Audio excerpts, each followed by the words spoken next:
So we're here today for the officer-involved shooting involving one of our troopers. I'm going to go through the timeline and then I'll let you guys ask some questions, okay? So at 7:25 a.m., one of our troopers observed a vehicle. It was a dark-colored Toyota Scion XB, one of the box-looking vehicles, driving recklessly southbound on 95 at Las Vegas Boulevard. It was driving in and out of the shoulders. That trooper initiated a traffic stop. That vehicle failed to stop, and we initiated a pursuit on the vehicle. The vehicle continued southbound, where it struck a black Infiniti vehicle at US 95 in Charleston. It was a single occupant in that vehicle. He was not injured, but the suspect vehicle continued southbound, refusing to stop. Another trooper joined in the pursuit, where they were southbound on US 95. That vehicle exited Sunset Road, went across the intersection, and then went back on to US 95. It then exited Auto Show Drive, made a left onto Gibson, and pulled into Finley Cadillac, into the, I don't know if you want to call it the vehicle drop-off or maintenance area, where the suspect left his vehicle and attempted to carjack an elderly couple in their Cadillac who was dropping their vehicle off at Finley Cadillac. It's described that the gentleman, who was in his 90s, was violently thrown to the ground. That was captured on dash cam and through the surveillance system at Finley Cadillac. That victim was thrown to the ground violently. At that time, our trooper was on scene and attempted to take that subject into custody, where a struggle ensued. There was a witness who also tried to help out, get the suspect in custody. He was able to get away, where he tried to jump back into the vehicle that he tried to initially carjack, and that's when shots were fired, and that the suspect was struck in the torso. He was transported to Sunrise Hospital, and he's in unknown condition at this time.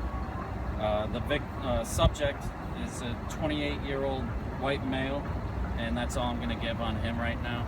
But there's some backstory to this, and I'll give you that info, and then you guys can ask questions if you'd like.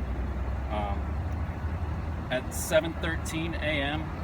at the AM/PM at 2320 Fremont Street, the suspect carjacked a female who was at the AM/PM to get a car wash. When she walked out, the surveillance video shows the suspect stalking her to her vehicle. When she gets to the vehicle, he attempts to take the vehicle, where a struggle ensues. Again, a witness tries to help this female, but the subject is able to get in the car. He gets in the car, throws it in reverse with the door open, and injures the victim and the witness. And then he drives wrong way, and then that's when NHP picks him up on the freeway. So Metro did have the call. We did not at the time. We saw him reckless on the freeway, and that's when we started our pursuit. So if you guys have any questions, that was a lot of stuff to go through. The 90-year-old. Yes. Can you go through that again? Sure. So the suspect pulls in the Finley Cadillac. At this point, his car is on rims. He's ran over curbs. He's struck other vehicles. So his car is pretty much done at that point. So he bails in the parking lot, runs into, like I called it, the vehicle drop-off or pickup for Finley. Runs up to this Cadillac that's got a 90-year-old couple in there, and like I said, violently pulls this man from his vehicle, throws him to the ground, tries to get in. That's when a witness jumps in to help, and our trooper is also there attempting to take him into custody. A struggle ensues. He's able to get away, where he jumps back into the Cadillac he was originally trying to carjack. How was that 90-year-old man? He was treated here at the scene, not transported. And this started as a carjacking downtown. Correct. How long, distance-wise and time-wise, was the pursuit? Metro received the call, and like I said, we did not have this call, but Metro received the call at around 7:13. We initiated our pursuit at 7:25, and that was from US 95 and Las Vegas Boulevard, so all the way down to here. So I would say it's about 10 to 12 miles. To attempt two carjackings in one morning, I mean, what could motivate someone like this to do that? I mean, at this point, we don't know. So, I mean, we don't know if drugs or alcohol played a role in this. We don't know his mental status. At this point, we don't know. Maybe he has warrants, or Sometimes people just run for not having a license. So there's a bunch of things in play. It's an ongoing investigation. All these things will come out. Metro's FIT team is here assisting in the investigation. So all these details will come out in a few days and shed some light on exactly what you asked, what would cause someone to do this. You said the tires were blown out. Did HP use? They weren't from spike strips. They were just from his erratic driving, striking other vehicles. He was running over curbs. He was in a desperate attempt to get away. So he was driving fast. Driving recklessly, yes. Can you speak to, I mean, have you seen, like, we have no care for people's lives. We heard the first people, we heard that 90-year-old. Is that common? You see such a disrespect for other people and their well-being? I wouldn't say it's common, but it's shocking behavior. So, and when we see those type of things happening, you have to hold those people accountable and bring them justice.